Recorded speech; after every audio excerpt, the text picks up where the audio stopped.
Hey, it's Joe. This next question is about outsourcing. The question is, how do you train someone to find buyers for you? What we call the buyer finder. This is not an agent's position, by the way. This is somebody who's working for us to sell our properties that we have control over or we have a vested or a legal interest in, which makes it legal for us to sell those properties without a license. So how do we train someone to do that for us? The main job for a buyer finder is to take the calls that come in and respond to any emails that come in. When a call comes in, they want to call that buyer back as soon as possible, and they want to ask some questions. First of all, they want to give information about the property, but one of the first questions they're going to ask is, how much do you have for a down payment?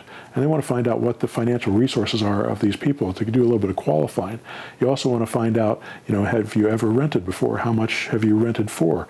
If they're looking for a house that's $1,000 a month, and they've rented before for $500 a month, how are they going to pay that $1,000? Did they get an increase in their pay? Did they get a better job? There's a whole process of learning how to talk to buyers and how to put that together. And if you'll learn that, then it'll be easy for you to train your buyer finder to do that for you. But they don't have to meet the people at the property. What they're going to do is we're going to put a lockbox, our boots on the ground guy is going to put a lockbox on the front door, and that lockbox is going to have a key that lets them get into the house. But we're not going to give them the combo to the lockbox until they show up on the front porch. So first we're going to talk to the buyer, or our buyer finder is going to talk to that buyer, going to find out if they got a down payment, find out if they've got enough income to qualify, see if it's an area that they like, make sure they've gone by the property and like it, and once they're on the front porch, we give them the phone number of the buyer finder, so the buyer finder, they can call that person from the front porch, and the buyer finder can say, okay, here's the combo for that house. And we often have them take a picture of their driver's license and send it over, or just get their contact information. Usually that's enough. And then we let them go into that house. And we say, before you leave though, please give me a call so I can make sure that it got locked up. And when you do that, it's almost certain that you're going to get a call back from those people. And when you get a call back from those people, they tell you it's locked up, then you ask them, what do you think of the property? And if they like it, then you close the deal. Or you send it to your closer, which may be you. At least at the beginning, it's going to be you, because you want to make sure you maximize the deal. When they told this person, they said, well, I have $5,000 for down.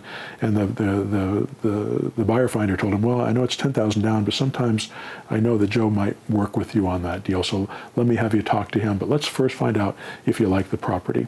So they get them into the property. Once they like it, then I can call them and I can put together the deal based on what I think that they can afford and what makes sense for them and still works for that particular property. Maybe it's $2,000. Maybe it's $5,000 now and $5,000 later. We have a lot of different ways we negotiate the down payment. All these things are taught in the Auto Marketer and the Push Button Method program, pushbuttonautomarketer.com, also in the Mentor program, and I also teach it in a couple of the books that I've got on Amazon.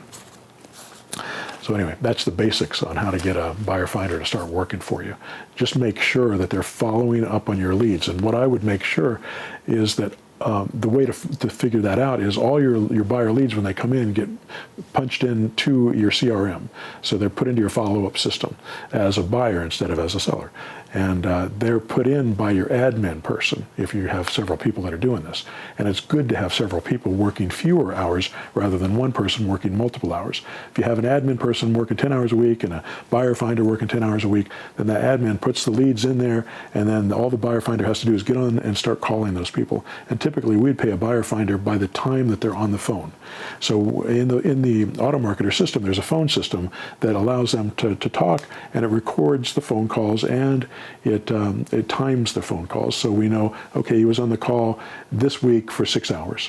We typically pay our buyer finders 150% of the time that they're on the call, because we figure there's some extra time that's lost by dialing and all that stuff. So 150%. If they're on the call for 10 hours, we pay them for 15 hours. And we usually give them a bonus, $100, $200, when we close a deal, just to help them have some incentive to help us get it closed. And that usually works pretty well.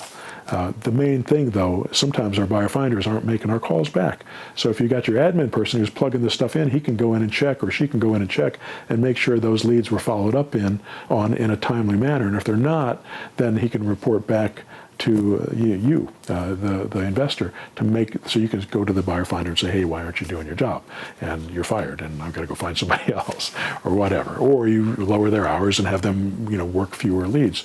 You don't want them screwing this up, because that's where the money is going to come from. Ultimately, is those buyers. You can't get a buyer until you have a seller, so you get the seller first.